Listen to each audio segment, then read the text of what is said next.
S ஆயிடுவோம். இருக்குல்ல சரக்கு, எடு.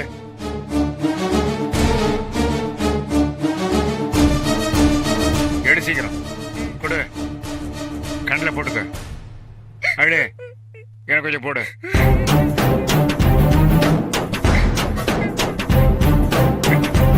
கண்ணை காட்டியா? போடு போடு, இந்த பக்கம் போடு. அழுவியா?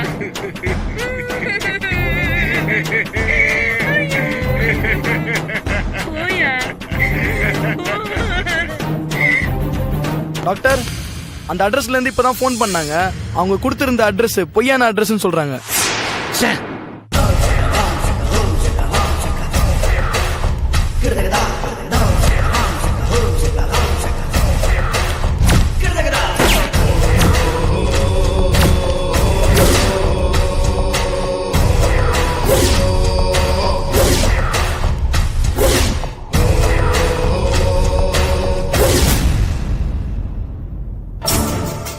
என்னாச்சு தானா? நீங்க சொன்ன மாதிரி ஆபீஸை விட்டு வெளியே வந்ததுல இருந்து அந்த பொண்ணை நான் ஃபாலோ பண்ணேன். நடுவுல யாரையுமே சந்திக்கல, யார் கூடவும் போன்லயும் பேசல. ஒரு கடையில ஸ்வீட் வாங்கினா வீட்டுக்கு வந்தா சாதாரண குடும்பம் தான் சார் அது. ஒரு அப்பா, அந்த ஆளை பார்த்தா வேஸ்ட் கேண்டிடேட் நல்லாவே தெரியுது. கூடவே 2 பொண்ணுங்க இருக்காங்க, தங்கச்சிங்கன்னு நினைக்கிறேன். அவங்களுக்கு ஸ்வீட் கொடுத்தா கூடவே அந்த பக்கத்து வீட்டாலும் இருந்தான். எல்லாரும் சந்தோஷமா ஸ்வீட் சாப்பிட்டாங்க. நீங்க சொன்ன அந்த பொண்ணு உங்களை மிரட்டி வேலை வாங்கின விஷயம் அவங்க குடும்பத்துல யாருக்கும் தெரிஞ்ச மாதிரி தெரியல சார்.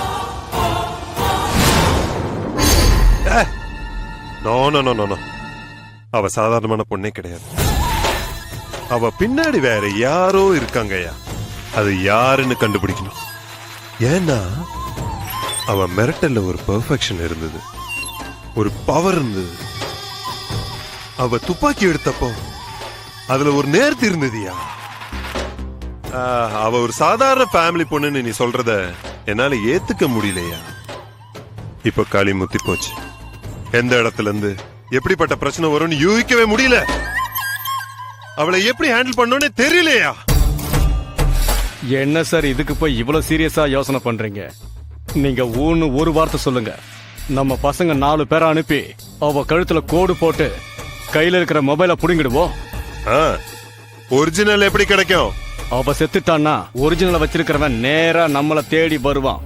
அவங்கிட்டையும் பேரம் பேசிட்டு அவனையும் ஒரு போடு போட்டுருவோம். ஏய், நீ வேற. ஒருத்தங்கிட்ட தப்பிக்கிறதுக்காக ஒருத்த மாத்தி ஒருத்தனை நம்ம போட்டுக்கிட்டே போனா நம்ம வேலை நடக்காது. அதனால இந்த விஷயத்த மெதுவா ஆற விட்டு அவ யார சந்திக்கிறான்னு வாட்ச் பண்ணி அவனை தூக்கி பார்க்கணும். அது வரைக்கும் அவ குடும்பத்துல இருக்கிற எல்லார் மேலயும் ஒரு கண்ணை வச்சுக்கோ. ஓகே ஓகே வரட்டா?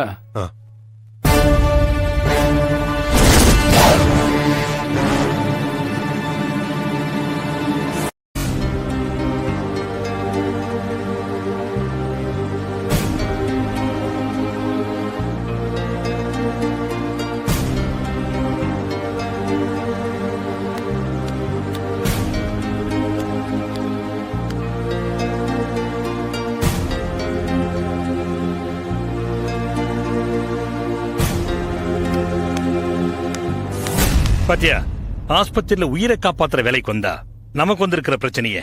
You don't worry. இந்த கேஸ் சம்பந்தமா எங்க போலீஸ் டிபார்ட்மெண்ட் உங்களுக்கு ஃபுல் சப்போர்ட் பண்ணும். அதுக்கு நான் ஏற்பாடு பண்றேன். முதல்ல அந்த பொண்ணு சீதாதேவி யாருன்னு தெரியணும்.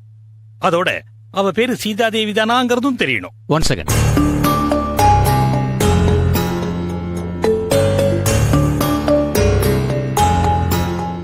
ஹலோ, நான் ரகுத்தமன் பேசுறேன். மிஸ்டர் வர்கீஸ்க்கு லைன் கொடுங்க. Okay sir. ஹலோ சார், நான் வர்கீஸ் பேசுறேன். மிஸ்டர் வர்கீஸ், நான் உங்களை உடனே மீட் பண்ணணும். ஓகே சார், கண்டிப்பா மீட் பண்ணலாம். Thank you. சீதா என்ற பேஷண்ட்டுக்கு நினைவு திரும்பிடுச்சு. Okay sir. Is it?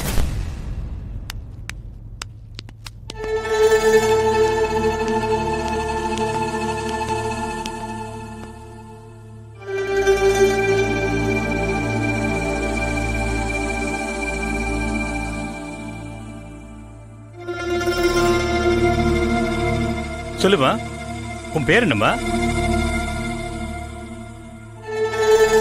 சொல்லுமா, உன் பேர் என்ன? சீதா தேவியா?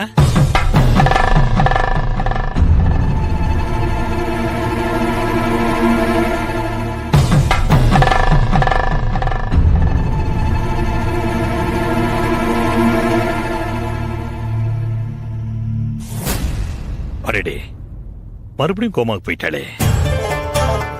அந்த பொண்ணு கண்ணு முழிச்சு பார்த்துப்போ. உங்ககிட்ட ஏதாவது பேசினாளா? எதுவும் பேசல டாக்டர். கண்ணு முழிச்சு அங்கேயும் இங்கேயும் சுத்தி பார்த்தாங்க டாக்டர். உடனே உங்ககிட்ட சொல்ல வந்துட்டேன். சாமி, இந்த பொண்ணுக்கு பிரெயின் டெத் ஸ்டேஜ்னு சொன்னீங்க. இப்படிப்பட்ட ஸ்டேஜ்ல இருக்கிறவங்களுக்கு கான்ஷியஸ் வரதுக்கு சான்சஸ் இருக்கா? 90% வாய்ப்பே இல்லை. காரணம், மூளையில சேதமடைஞ்ச செல்கள் மீண்டும் புதுப்பிக்கப்படுறதே இல்லை. இந்த பொண்ணுக்கு மூளைத்தண்டும் சேதமடைஞ்சிருக்கு. மூளைத்தண்டு சேதமடையும் போது கோமா விஜிலண்டேங்கிற நிலை ஏற்படும். அப்ப பாதிக்கப்பட்டவங்களுக்கு 10% சுய உணர்வு தான் இருக்கும். அந்த சமயத்துல பேஷண்ட்டுக்கு கண்ணசைவை தவிர வேறு எதனாலையும் தொடர்பு கொள்ள முடியாது. இப்ப இருக்கிற அந்த 10% கூட கொஞ்சம் கொஞ்சமா குறைஞ்சி 0%க்கு போயிடும். ஏன் சாமி, மறுபடியும் இந்த பொண்ணுக்கு சுயநினைவு திரும்பறதுக்கு வாய்ப்பு இல்லைன்னு சொல்றியா? ஷூர். எப்ப ஒரு பேஷண்ட் கோமா விஜிலண்டேங்கிற கண்டிஷனுக்கு வந்தாங்களோ, மெடிக்கல் டர்ம் படி நாங்க அவங்கள வெஜிடபிள்னு தான் சொல்லுவோம். அதாவது அவங்க உடல் உறுப்புகளை அவங்க தானம் செய்யறதை தவிர வேறு எதுக்கும் பயன்பட மாட்டாங்க. அதெல்லாம் சரி, அடுத்தது என்ன பண்ண போற? இனிமே ஸ்டெப் எடுக்க வேண்டியது போலீஸ் டிபார்ட்மெண்ட் தான். இந்த பொண்ணு யாரு? இவளுக்கு வலுக்கட்டாயமான காட் மைனுங்கிற போதைப் பொருளை கொடுத்தது யாரு? இவளை இங்க கொண்டு வந்து சேர்த்த அந்த போலி பெற்றோர்கள் யாரு? அவங்க நோக்கம் என்ன? இந்த மாதிரியான கேள்விகளுக்கு எனக்கு விட தெரிஞ்சாகணும். இந்த பதில்கள்ல எனக்கு உபயோகப்பட போறது இந்த பொண்ணோட ஒரிஜினல் பேரண்ட்ஸோட ஒப்புதல் மட்டும்தான். அதுவும் மேக்சிமம் ஒரு வாரத்துக்குள்ள அவங்களை கண்டுபிடிச்சாகணும். என்ன, அதுக்கு மேல இந்த பொண்ணை இங்க வச்சிருக்க முடியாது. டோன்ட் வரி சாமி, கமிஷனர் வந்துகிட்டு இருக்காரு. இன்னும் 24 மணி நேரத்துல இந்த பொண்ணு யாருன்னு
you enjoyed this video, kindly like, share, comment, and for further our interesting videos, subscribe our channel below.